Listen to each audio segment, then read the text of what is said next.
Hey traders, Raghee here. Let's get a quick audio and video check in. Should be good to go.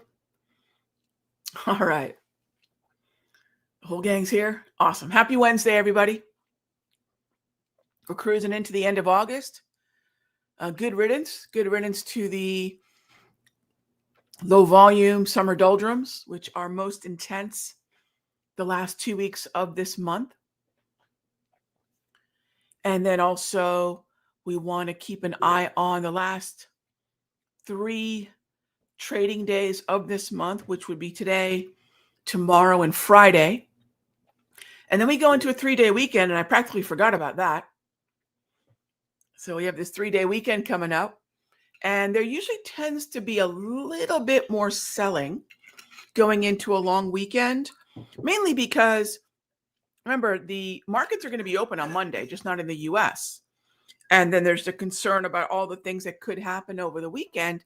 And you'll notice that traders, investors tend to take a more cautious approach to a long weekend. Add to that the already lower volume.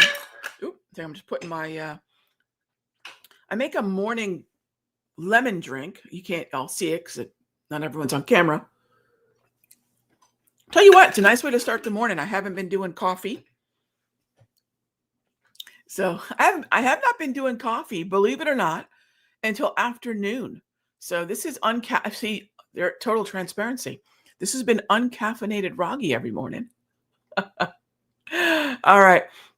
So the last 2 weeks of August are the lowest volume, historically lowest volume weeks of the year. The last 3 days of every month tend to be where the bulk of the monthly redemptions come in.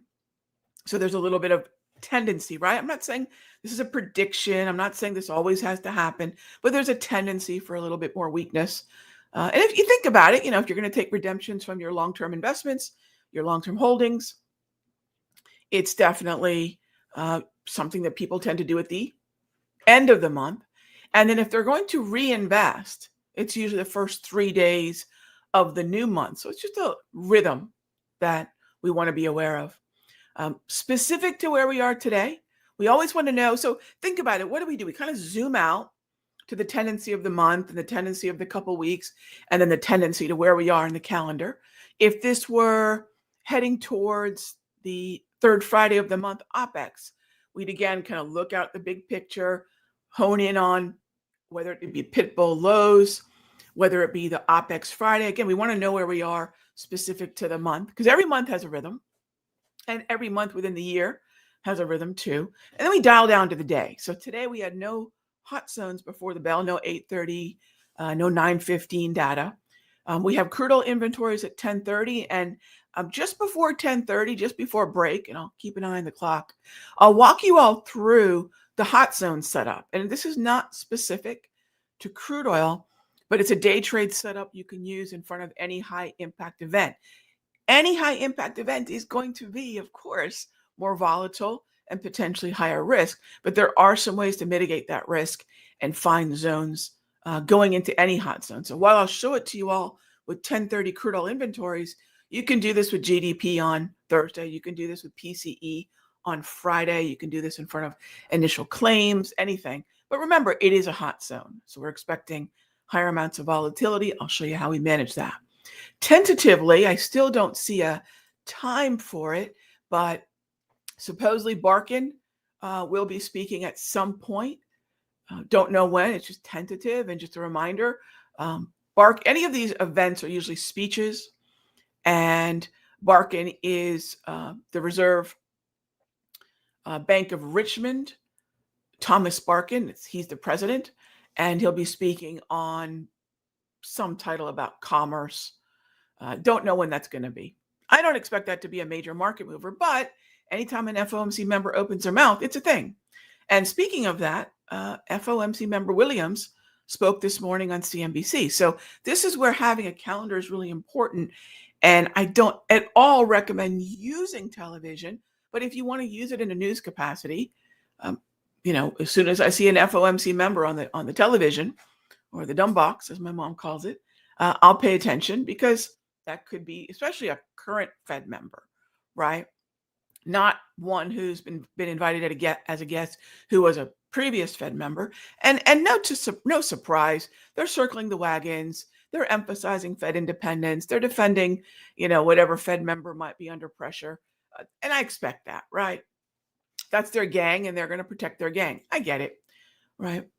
But for the most part, the more interesting data-related things that Williams said were things around rates. So Williams emphasized that every meeting is live. Well, we've heard that for a while. That means they really haven't made up their mind until the day of.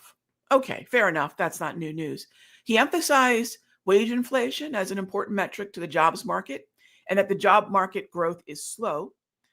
We still can see the data for the Fed Fund futures, which are taking all these different events and all these different data points. If you're a Fed Fund futures trader, you're looking at all the things that could impact that market, just like a gold trader will look at things that are impacting that market, or just like a S&P trader will look at the things that are impacting that market. There are still high 88.2% expectation for a rate cut in September. Gang, that's fully discounted. And I can tell you right now, the FOMC darn well knows that. So unless they are making a clear and concerted effort to talk that down, they're going to cut on the 17th. And I've seen no evidence that Powell from Jackson Hole, or even this morning Williams on CNBC, took the time to talk those expectations down. He just played coy. It's a live meeting. All right, so we talked about the timing, end of month redemptions, a long weekend. The only other thing to remember is NVIDIA earnings are after the bell today. So NVIDIA is interesting because we have a bulk of tech earnings far earlier in the earnings season every quarter. And NVIDIA is this weird one that comes way later, way after Apple and Microsoft and Amazon and Tesla. And they're today after the bell. Now, NVIDIA is not just your normal vanilla stock. It doesn't matter whether we're in semis or not. XLK is weighted with NVIDIA. SMH is weighted with NVIDIA. That's technology and semiconductors. The QQQ, therefore, is very much going to be moved by NVIDIA, and so too will the S&P. The Dow less so, but still the Dow is not immune to tech earnings, because the second most heaviest weighted sector in the Dow is technology.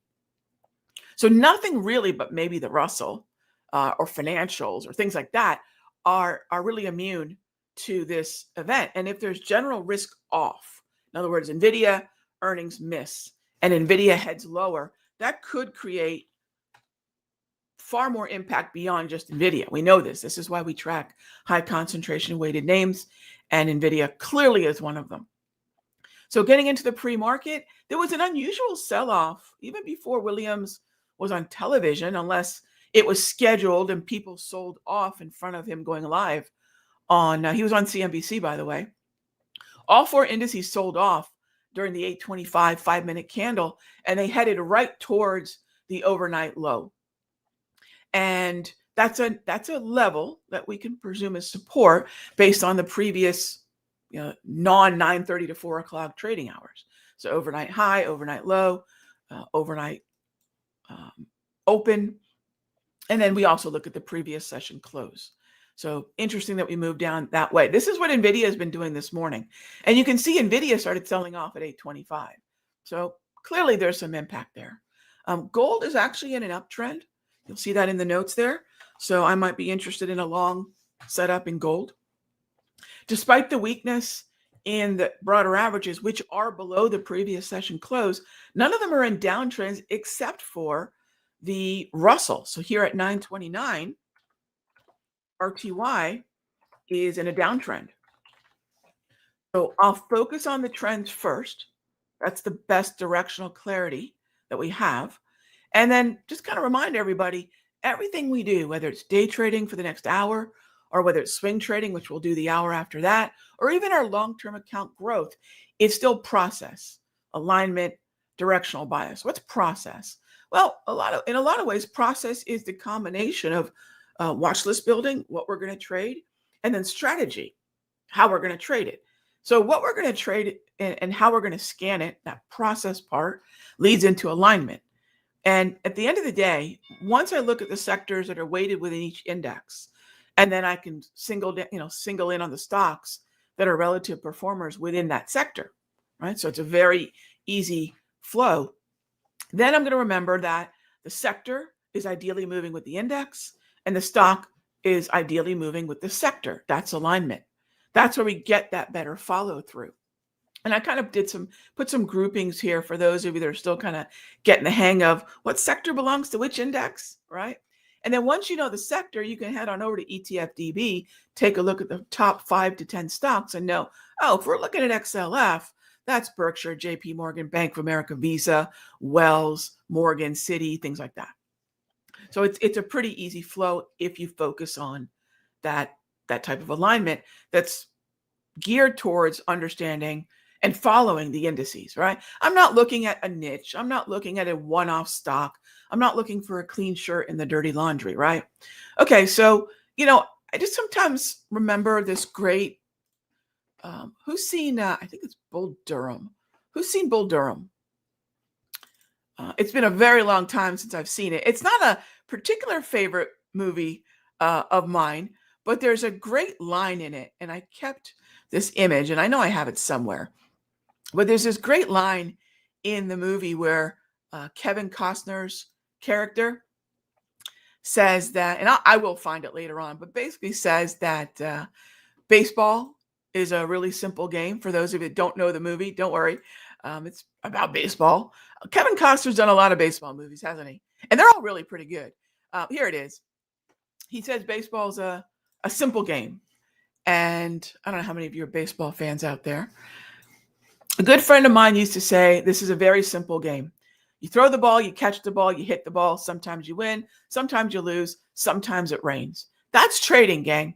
That's trading, right? And for us, sometimes I can find what to trade. There's some clarity.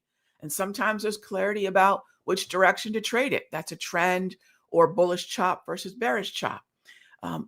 Sometimes I can find that price has reached down to that level where I can get in. And sometimes price actually follows through to the level that I can get out. And anything beyond that is really just going back to process. And if you don't have a process, then, well, of course, you're going to be subjected to the noise. So keep in mind, we can simplify this stuff. Yeah. All right. So the bell is rung.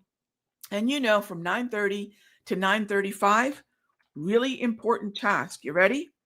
This is what we do from 9:30 to 9:35 at least, right? Sit. Nothing. We can track some of the pre-market tendencies. We can narrow down maybe some of the things we're going to trade. Gold is still something I'd like to maybe see if it can hold on to its uptrend. It's doing it's putting on a valiant effort. I'd like to see if maybe the Russell hangs on to its downtrend. So the Russell can move differently than the other 3 indices because it's weighted nothing like the other 3 indices. So that's not surprising either, right? So if the Russell's shooting straight up, we're probably going to shake off that downtrend. Clearly, I'm not going to short into something like that. Although, not a setup, but take a look at this resistance level for the previous Darvis. If you're looking at whether this is making significant new highs, look at where the highs were. So Russell is off to the races. And I'll tell you this, sometimes the Russell is moving because it's predominantly banks, in this case, regional banks. Sometimes we'll see financials, and that moves the Dow because that's the number one sector in the Dow. Sometimes the Dow, the large caps, and the Russell, the small caps, tend to move similarly, not identically, but similarly, because they're both going to key off banking. Is Russell heading higher because of KRE? It could be. Is the Dow heading higher because of banks? Maybe, right? So sometimes you'll notice that sympathetic movement between the Russell and the Dow because of the KRE regional banks and XLF big banks. All right, so we're almost done sitting and waiting for that candle of unusual size, COUS, because right when the bell rings, lots of volume, lots of interest, lots of activity, big 5-minute candle, candle of unusual size. A candle larger than, basically, if you look back at the last 5 candles, what was their typical range? And is this exceeding that by 1.5 to 2 times? Oftentimes we'll see a candle of unusual size on the open. All right, so it's 9:35 now. Not that I'm going to get to work right away, but at least I know volumes come in. The bulk of that reaction in the first 5 minutes is now done. And now we can see if whatever that momentum was is going to persist. So in the Russell, it's clearly persisting. This is why entering a trade right at the bell is usually a very bad idea. Because if I was bearish and I shorted down here, that is what we call a face ripper. Yes. And if I'm looking at whether or not the Russell is still in the bullish or bearish hemisphere, it's tackling right now the previous session close, yesterday's 4 p.m. close. So that would be a level potentially of resistance. But do I have a setup? Well, let's go back to what our setups are. We're looking at really 3 things. All right. So we've automated these things so I don't have to draw things and really know or memorize. If you're a brand new trader thinking, Rog, I don't even know what I don't know yet. I certainly don't know how to recognize levels without having spent some time looking to see if they've met the criteria. I agree. And that's always the pain point for oftentimes new traders or traders new to a process. So we automate everything, right? And I'm going to automate the volatility with an hourly price movement range. I'm going to automate support and resistance with the Darvis. And I'm going to automate mean reversions in the context of a trend with the wave. So those then become our 3 setups. Really simple. Now we just wait. We wait some more. We wait to see if a Darvis is formed. We wait to see if price is near the automated volatility of the hourly price movement range. And we wait to see if there's a trend anywhere, which we've lost all of them, gold and the Russell, right? And I'll see, okay, now that first 5 minutes has gone by, the things that were looking so clear pre-market, which really should be viewed as a thing unto itself, right? It's its own session, it's its own psychology, etc. So when I look at gold now, which was a pre-market uptrend, right? What's happened? And remember, I'm using the top tier tools. Tops is great, no doubt, but I'm using the top tier tools. And you'll notice on my screen that the trend that once was is wobbled right out. Now, it doesn't mean that we may not be able to buy, but it's not going to be based on the wave any longer. It's going to be, are we near an hourly price movement range or a Darvis? Yeah. So I'm not bearish gold. I just would be very concerned about this level holding. Now, since we have not wobbled out of it completely, since that would need 2 gray segments or 2 5-minute candles to say, yeah, that trend is no longer valid. It's bullish chop, right? It's bullish chop. So the best thing I can do between now and 9:40, and really the only thing I could do, is take a look at gold. I know this is going to be a little bit more aggressive in terms of the fact that the ideal scenario for gold to hold is not there, but I can look at the August 29, 310 or 311. Yeah, 310 or 311. So 29 August. If you like to be at the money, 311. If you want to be slightly in the money due to the volatility, you can go with the 310. Both are liquid. Both are very affordable, very scalable. And I'll look for my first and probably my only, right? Maybe only. We can go with a moderate. And granted, I might be a step slow to this one because that was a big candle, right? That is a candle of unusual size. But the only thing I could have done is look at the moderate position size buy when gold reaches 34.28, and the conservative position size buy. And notice I put GC there. That's when the gold futures GC reaches 34.27. And, it kind of came and went, but that large candle is worth giving it a moment to sort itself out. And what I usually will do And it's so early in the morning, I don't feel the need to chase anything or overreact. But one of the things that I'll do is I'll switch after a large candle. I'll switch to a 2-minute chart, not for a different setup, not for anything else, but rather so that I can look at what's happening under the hood inside that 5 minute, and I'll look for a minor low. And I really didn't have a clear one. It was kind of chopping around in this area for, as you can see, a good couple of minutes. Um, but again, kind of difficult to say that that was a really clean setup. Not a bad one, and it's a buy or nothing.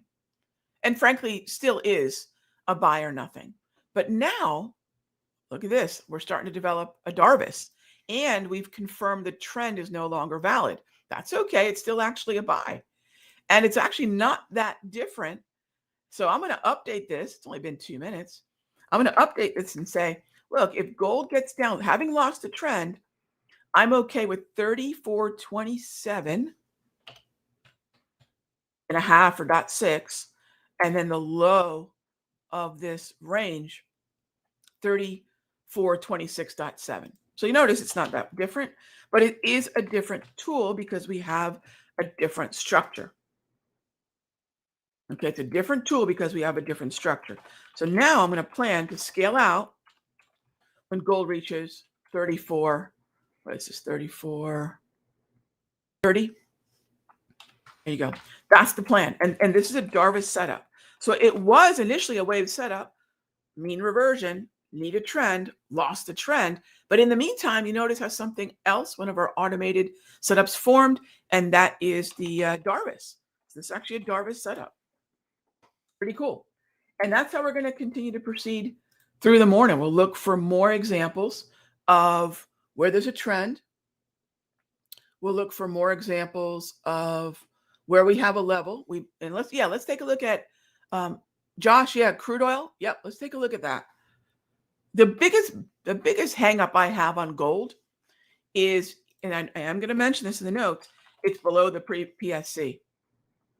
I know for a lot of you, that is a deal breaker. That is absolutely a deal breaker. Now, we did this with TLT yesterday, and it worked out just fine. It's a mild winner there. But crude oil, Josh, I agree. Now, here's the problem with crude. It's not a problem. It's just a consideration. The challenge, if you will, with crude is that USO or UCO tends to not have a lot of open interest. So for those of you that are not crude oil traders in futures, but you want to be a crude oil trader, but you trade stocks and ETFs, you're going to either look at USO or you're going to look at UCO. And when you take a look at the open interest for August 27, it's not bad at the 74 call, but it's 39 cents. And we're not going to do that nonsense, right? So you'll notice as you're taking a look at USO and UCO, there's just not a lot to work with in terms of open interest. And I'm not going to put us in a low open interest setup. If there was liquidity at 23 and UCO, that's fine. But again, there's going to be no non-crude oil futures opportunity here. There's going to be no non-crude oil futures opportunity. And while it is above the previous session close, that's great. But in this room, we can trade futures too. So I'll just mention, it's a futures only trade. Unfortunately, I can't give you all another path in unless, say, XLE, Exxon, Chevron, some of those oil stocks look similar. If you want to do something like this, this would be CL or MCL for my futures traders out there. And you would basically use the Darvis. And you could say, you know what? I could look at 63.40 and I could look at 63.35. This would be the moderate and the conservative. Now, I know not everyone's going to take this, so I'll just put it out there for those of you that do like to trade futures or want to start watching some of the futures setups. And as long as it stays above 63.31, right, I would say we have to use a stop loss of 15% because of the proximity, because it won't take much if we keep moving lower through 63.35 to test or break the previous session close, in which case we want to tighten up that stop. Now, what about crude oil inventories? Well, this is setting up early enough where we're not setting this up 10 minutes or 15 minutes before crude oil inventories, right? We're not setting it up immediately in front of that hot zone. So I don't have a huge issue with this. I don't think it's a problem because of just how early it has set up, but it may not follow through in a huge way because crude oil traders know that inventory numbers are coming up in about 45 minutes, right? So inventories release is 10:30 Eastern. Okay. So those are all things to keep in mind. All right. And that is how we're going to keep going through the rest of this morning. All right.